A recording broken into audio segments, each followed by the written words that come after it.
Hello students, Kumar study circle में आप सबका स्वागत है। सीजीपीएससी मेंस को आगे बढ़ाते हुए आज के वीडियो का हमारा टॉपिक होगा चरवाक दर्शन। चरवाक दर्शन के बारे में विस्तृत रूप से अध्ययन करने की कोशिश करेंगे। जो बच्चे मुझसे अभी भी जुड़ रहे हैं उनको बता देना चाहता हूं, मैं आप लोगों के लिए दर्शन शास्त्र, समाज शास्त्र पर वीडियो लाता रहता हूं। अगर आप मेरे पुराने वीडियो को देखना चाहते हैं तो आप मेरे चैनल के प्लेलिस्ट में जाएंगे, जिसमें सीजीपीएससी 2025 वाला प्लेलिस्ट दबाकर सारे वीडियो को देख सकते हैं। तो चलिए आज हम लोग चलते हैं चरवाक दर्शन के बारे में। चरवाक दर्शन के बारे में ये बता देना चाहता हूं कि चरवाक दर्शन या चरवाक ऋषि का कोई भी किताब हमें प्राप्त नहीं हुआ है। तो हम ये कैसे जान सकते हैं कि चरवाक ऋषि ने ये बोला है? तो चरवाक ऋषि के जो वक्तव्य थे उनका अन्य ऋषियों ने अन्य पुस्तकों में खंडन किया गया है कि इन जो उन्होंने वक्तव्य दिया है, जो उन्होंने अपनी बातें रखी, उसका खंडन किया गया। तब हमें पता चलता है कि अच्छा, चरवाक दर्शन में चरवाक ऋषि नामक कोई ऋषि थे और उन्होंने इस प्रकार का वक्तव्य दिया था। तो चरवाक ऋषि का अगर वक्तव्य का हम लोग देखें तो यहाँ पर कोई भी भारतीय दर्शन ले तो तीन चीजों से चलता है: ज्ञान मीमांसा, तत्व मीमांसा और मूल्य मीमांसा। ज्ञान मीमांसा, तत्व मीमांसा और मूल मीमांसा, माने कोई भी दर्शन को तीन दृष्टिकोण से हम देखेंगे: ज्ञान मीमांसा से, तत्व मीमांसा से और मूल्य मीमांसा से। ज्ञान मीमांसा अर्थात ज्ञान का स्रोत क्या है, आपको ज्ञान कहां से प्राप्त हुआ है और ज्ञान का स्रोत आप क्या है। या तो आपने प्रत्यक्ष अनुभव किया है, या तो आपने अनुमान लगाया है, या तो किसी के शब्द हैं, या तो उपमान लगा रहे हैं। तत्व मीमांसा में हम क्या दर्शन देखते हैं? तत्व मीमांसा में ब्रह्म क्या है, ईश्वर क्या है, आत्मा क्या है, इनकी बातों का वर्णन करते हैं। और सुखवाद अर्थात मूल्य मीमांसा में धर्म, कर्म, मोक्ष, पुनर्जन्म, इसकी चर्चाएं की जाती है। कोई भी दर्शन में तो अपन भी चरवाक दर्शन में इन तीनों चीजों को देखेंगे: ज्ञान मीमांसा, तत्व मीमांसा, सुखवाद या मूल्य मीमांसा। चरवाक दर्शन विशेष करके भौतिकवादी और सुखवादी होने के कारण इसे भौतिकवादी या सुखवादी दर्शन कहा जाता है। ये वेदों को नहीं मानते, इसलिए इसे नास्तिक व अनिश्वरवादी दर्शन कहा जाता है। संस्थापक चरवाक ऋषि, कहीं कहीं पर बृहस्पति ऋषि भी हमको मिलते हैं, अर्थात दोनों एक ही माना जाता है, अर्थात चरवाक ऋषि अर्थात बृहस्पति ऋषि। ज्ञान मीमांसा में अगर हम इसमें देखा जाए चरवाक दर्शन में, तो ज्ञान मीमांसा संख्या विचार, अगर कोई भी जो ज्ञान मीमांसा में हम किसका अध्ययन पहले बता चुके हैं कि प्रत्यक्ष प्रमाण क्या है, अनुमान प्रमाण क्या है, उपमान प्रमाण क्या है, शब्द प्रमाण क्या है, इसकी चर्चा की जाती है ज्ञान मीमांसा में।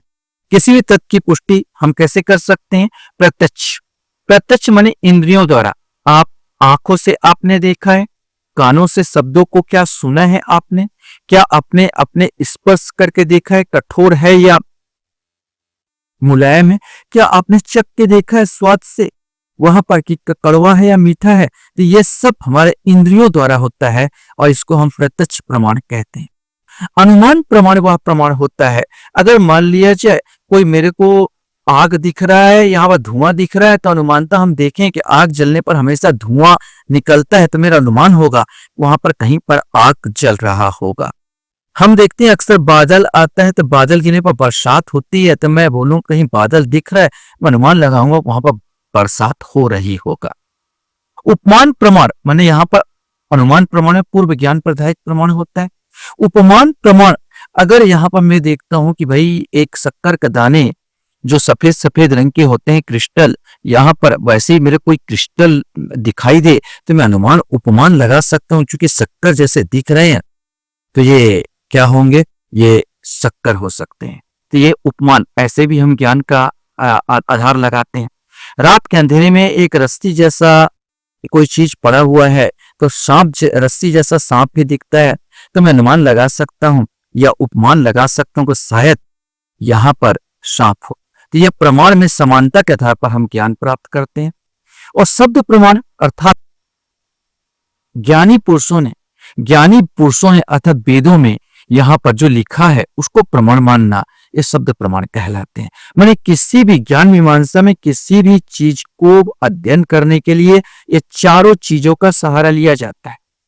लेकिन अगर चरवाक दर्शन की बात करें तो चरवाक दर्शन इन सबको नकार देता है, अर्थात चरवाक दर्शन ये बोलता है बकवास है, ये तीनों को नकार देता है।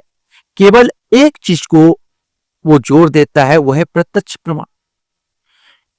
चरवाक दर्शन प्रत्यक्ष पर ज्यादा अवलंबित है। प्रत्यक्ष प्रमाण को ही जो इंद्रियों द्वारा ग्रहण की गई है और स्पष्ट की गई है, यथार्थ चित्रण किया गया, वही प्रत्यक्ष प्रमाण को स्वीकार करता है। बाकी अनुमान प्रमाण, उपमान प्रमाण, शब्द प्रमाण बकवास कह के त्याग देता है। चरवाक प्रत्यक्ष प्रमाण को मानता है। ये चारों में से मैंने कहा प्रत्यक्षते किम प्रमाणम अर्थात प्रत्यक्ष को प्रमाण की क्या आवश्यकता है। उनका श्लोकी है प्रत्यक्षे किम प्रमाणम अर्थात प्रत्यक्ष को प्रमाण की क्या आवश्यकता है। प्रत्यक्ष विचार जो होता है प्रतिधन अच से मिलकर बना है। प्रतिधन अच अर्थात आंख, कान, नाक, जीभ, त्वचा से प्राप्त ज्ञान। आंखों द्वारा अपसंरचना का ज्ञान प्राप्त कर सकते हैं, कान द्वारा शब्द का प्राप्त कर सकती हूँ, नाक द्वारा गंध का स्पर्श कर सकती हूँ, जीभ द्वारा स्वाद देख सकती हूँ और त्वचा द्वारा स्पर्श किया जा सकता है। ये सब आपका जो है ये प्रत्यक्ष प्रमाण है जिससे ज्ञान प्राप्त होता है। प्रत्यक्ष ज्ञान के लिए तीन चीजों का होना भी आवश्यक है।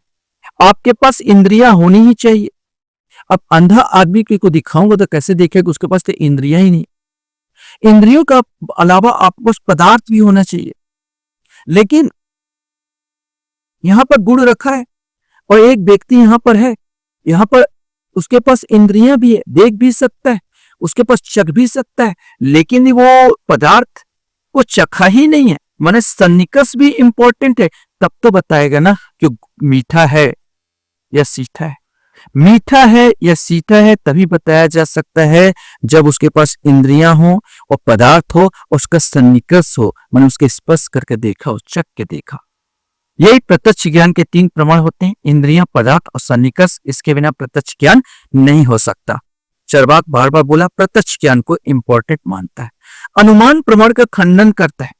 अनुमान जो पश्चात में ज्ञान हो, अनुधनमान पश्चात अर्थात ज्ञान के पश्चात और फिर ज्ञान प्राप्त हो।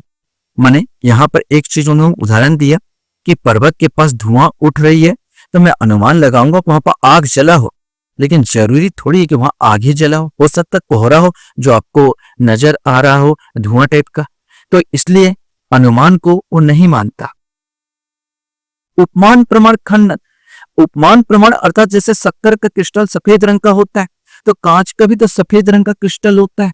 अगर ये क्रिस्टल को मैं देख के बोलूं कि भैया ये भी शक्कर है, ये उपमा करूं यहाँ पर, तो हो सकता है सही, हो सकता है गलत, उसी जैसा दिख रहा है, इसलिए वो कहता है बेकार चीज। उपमान कथा सादृश्य ज्ञान है और सादृश्यता का ज्ञान प्रत्यक्ष से होता है, सिपमासा। अतः चरवाक इसके लिए प्रत्यक्ष से भिन्न किसी स्वतंत्र प्रमाण उपमान की आवश्यकता का निषेध करता है, उपमान का भी खंडन करता है। शब्द प्रमाण का खंडन करता है। वो शब्द प्रमाण मुख्य रूप से वेदों को रखा जाता है जिसमें इस पर आत्मा, स्वर्ग, नरक आदि पारलौकिक विषयों का वर्णन है। इसका भी इंद्रियों द्वारा अनुभव नहीं किया जा सकता है। चरवाक दर्शन कहता है, चरवाक ऋषि कहते हैं ये ब्राह्मणों द्वारा गढ़ी गई चीजें हैं। स्वर्ग है, नरक है जिसका कोई अस्तित्व नहीं है, वो अपने उपभोग के लिए, अपने सुख भोग के लिए वो ब्राह्मणों द्वारा रचित गई ये कहावतें हैं। ये आत्मा है, स्वर्ग है, नरक है, इसका वास्तव में कोई अस्तित्व नहीं है। इसलिए मूल्यांकन चरवाक विचारक ने भारतीय दर्शन को रूढ़िवादी और अंधविश्वास से मूल्यांकन अगर किया जाए तो वास्तव में चरवाक दर्शन ने भारतीय दर्शन को रूढ़िवादी और अंधविश्वासी होने से बचाया। अब तत्व मीमांसा की बात की जाए, किसी भी दर्शन में तत्व मीमांसा जिसको जड़वाद, तत्व मीमांसा जो चरवाक का है वो जड़वाद है। तत्व मीमांसा में हम जो अध्ययन करते हैं वो जगत, ये जगत की उत्पत्ति कैसे हुई, आत्मा और परमात्मा, इस पर का। लेकिन जो आपका चरवाक दर्शन है न आत्मा को मानता है न परमात्मा को मानता है, लेकिन जगत को वो मानता है, जगत को, भौतिक तत्व को मानता है और भौतिक तत्व को मानने के कारण इसको जड़वाद कहा जाता है। विश्व की उत्पत्ति मुख्यतः तीन विषय विश्व के लिए जाने जाते हैं, जगत, आत्मा, ईश्वर, यह परमात्मा। लेकिन चरवाक दर्शन केवल जगत पर जोर देता है, आत्मा और ईश्वर को नकार देता है। इसीलिए इसको जड़वादी सिद्धांत भी कहा जाता है। अधिकांश भारतीय ग्रंथों में हम पाएंगे कि इस विश्व का निर्माण 5 तत्वों से हुआ है, जिसमें आकाश है, वायु है, अग्नि है, जल है और पृथ्वी।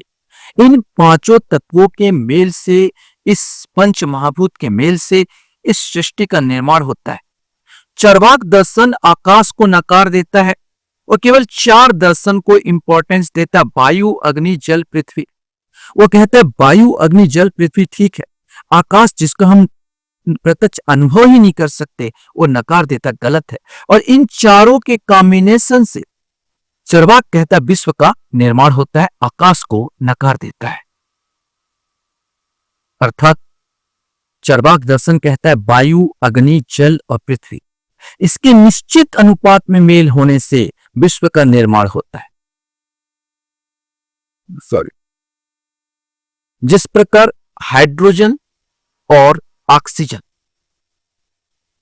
H2O 2:1 में जब मेल करता है तो पानी का निर्माण हो जाता है स्वतः ही। उसी प्रकार पृथ्वी, वायु, अग्नि और जल इन तत्वों के मेल से प्राणी का उदय होता है, इस जगत का सृष्टि होती, इस जगत का निर्माण होता है और विश्व का निर्माण होता है। आप अगर मंगल में जाओगे तो वहां पर अग्नि तत्व माने सूर्य की रोशनी तो आ रही होगी, वायु की प्रधानता नगण्य है, जल की प्रधानता नगण्य है और पृथ्वी 2 तत्व है, जीवन का निर्माण नहीं हो पाया। चंद्रमा में अगर जाओगे, कल्पना करो इनकी बातों को, तो चंद्रमा में पृथ्वी की रोशनी जा रही है, सूर्य की रोशनी, अग्नि तत्व प्रधान है, वहां पर पृथ्वी माने भूमि जरूर है लेकिन न वायु है न जल है, वहां पर सृष्टि का निर्माण नहीं हो पाया। पृथ्वी में हम देखते हैं जो चारों तत्व है, वायु भी है, जल भी है, अग्नि भी है और पृथ्वी तो खुद है, मिट्टी की है, इससे हम निर्माण करते हैं, माने इससे निर्माण हो पाता है। तो कहीं न कहीं चरवाक दर्शन सही की ओर जा रहा है, ये 4 तत्वों का निर्माण होना आवश्यक है। क्यों क्वेश्चन पूछा यह कि जगत का निर्माण क्यों होगा, तो बोलते हैं स्वभाव है, ये जब 4 निश्चित अनुपात में मिलेंगे तो स्वभावतः ही विश्व का निर्माण होगा ही होगा। जैसे आग का स्वभाव गर्म होना है स्वभावत, और यंत्र के समान होता है, इसका यंत्र का जिस प्रकार कोई लेना देना नहीं, इसीलिए इसको स्वभाववाद कहा जाता है और यंत्रवाद कहा जाता है। जैसे गुड़ की बात कर लिया जाए, गुड़ को अगर सड़ा दिया जाए, रख दिया जाए तो ऑटोमेटिक गंध उत्पन्न आ जाता, मादकता उत्पन्न हो जाती है, इसका स्वभाव है, गुड़ सड़ेगा तो मादकता आएगी ही, तो यह स्वभाववाद ही कहा जाता है और इसमें स्वभाववाद का वर्णन किया। आत्मा पर विचार के बारे में बात करते हैं कि आत्मा के बारे में क्या कहता है, तो पहले ही कह दिया कि चरवाक दर्शन आत्मा परमात्मा को नहीं मानता। चैतन्य विशिष्ट देह एव इति आत्मा, अर्थात चेतना से युक्त शरीर ही आत्मा, आत्मा कोई अलग से कोई चीज नहीं। बाकी दर्शन में हम कहते हैं शरीर, बाकी दर्शन भारतीय दर्शन में 2 चीजें माना गया, शरीर और आत्मा। आत्मा को चेतन माना गया, शरीर को जड़ माना गया। जड़ और चेतन करके यहाँ पर उल्लेख किया गया दूसरे ग्रंथों में, लेकिन चरवाक कहता है जड़ और चेतन दोनों एक ही चीज है। जड़ में ही चेतन उत्पन्न होता है, जिस प्रकार गुण में मादकता उत्पन्न हो जाती है, कोई चेतना कोई अलग चीज नहीं। चारों तत्वों, वायु तत्व, अग्नि तत्व, पृथ्वी तत्व, जल तत्व का निश्चित अनुपात मिलने से ऑटोमेटिक चेतना उत्पन्न हो जाती है, जिसे आप आत्मा कहते हैं। वास्तव में आत्मा कोई चीजें नहीं होती। जिस प्रकार पान, कत्था, चूना, सुपारी के निश्चित अनुपात मिला दी जाए तो लालिमा उत्पन्न हो जाती है, उसी प्रकार पृथ्वी, अग्नि, जल, वायु के निश्चित अनुपात मिलाने से चेतना उत्पन्न हो जाती है और पृथ्वी, अग्नि, जल, वायु का जब कॉम्बिनेशन खत्म हो जाता है तो मृत्यु होती है। हम भी अगर इस चीज में देखने की कोशिश करेंगे तो वास्तव में जब हम उत्पन्न होते हैं तो 5 तत्वों से न मिलकर हम 4 तत्व विशेष करके पृथ्वी, अग्नि, जल और वायु से मिलकर बने होते हैं। जब हमारा कॉम्बिनेशन खराब होने लगता है, मोटापा बढ़ने लगता है, कोई चीज की कमी, कोई चीज का अधिकता जब होने लगता है तो हम यही पाते हैं, डॉक्टर बोलता है ये अधिकता है, ये कमी है, कुल मिलाकर कॉम्बिनेशन बिगड़ रहा है। और कॉम्बिनेशन बिगड़ना मतलब मृत्यु को प्राप्त करना, मृत्यु। और कॉम्बिनेशन है मतलब चेतना, यंग है तो चेतना है, उसमें चेतना। कहीं ना कहीं हम इस ढंग से सोचे तो ये सिद्धांत भी सही प्रतीत होता है। ईश्वर के बारे में बात किया जाए तो सृष्टि का बहुत सारे दर्शन करता है, ईश्वर का सृष्टिकर्ता का निर्माणकर्ता के रूप में मानते हैं, लेकिन चरवाक नहीं मानता। सृष्टि का कोई प्रयोजन नहीं है। उसने बार बार कहा कि चार तत्वों के मेल से चेतना उत्पन्न हो जाती है और स्वभावता ऑटोमेटिक हो जाती है। इसी का स्वभाववाद कहा जाता है। कोई इस पर इस सृष्टि का निर्माण नहीं किया। सृष्टि का निर्माण करता तो मैं चार्वाक दर्शन ईश्वर के अस्तित्व को स्वीकार नहीं करता। चार्वाक दर्शन कौन सा जगत की उत्पत्ति स्वतः जड़ तत्वों के संयोग से ही बताया गया। मूल्यांकन किया जाए तो चार्वाक दर्शन तत्व मीमांसक दृष्टि से प्रत्यक्षवादी, जड़वादी और स्वभाववादी दर्शन है। सुखवाद की बात किया जाए तो भारतीय दर्शन में जीवन के लक्ष्य को चार चीज लक्ष्य माना गया। धर्म, अर्थ, काम और मोक्ष। धर्म, अर्थ, काम, मोक्ष चार हमारे पुरुषार्थ माने गए, लेकिन चार्वाक बात दोनों का नकार देता है। धर्म का कोई अस्तित्व नहीं, कोई हम प्रत्यक्ष अनुभव नहीं कर सकते। मोक्ष का हमने कभी देखा नहीं, पुनर्जन्म को कभी देखा नहीं, नरक और स्वर्ग को कभी देखा नहीं। ये बकवास चीज है, इसलिए मोक्ष को नकार देता है।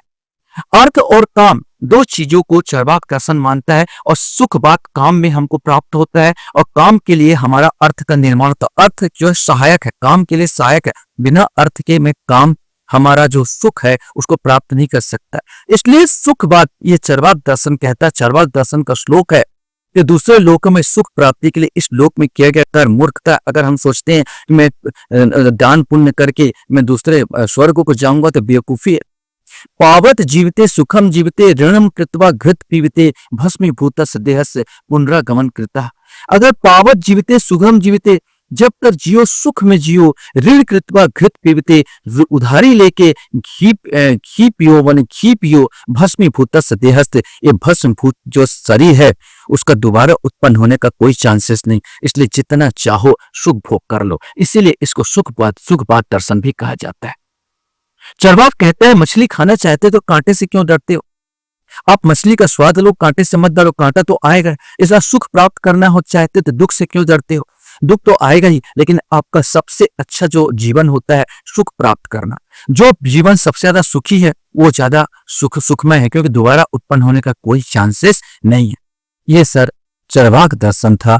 चार्वाक दर्शन संबंध में समझाया। अब आपसे जो भी क्वेश्चन पूछा जाएगा उसको अपने ढंग से आपको लिखना है। आशा करता हूं ये वीडियो आपको अच्छा लगा होगा। आप लोग मेरे वीडियो को वॉच करते इसलिए धन्यवाद। Thank you very much.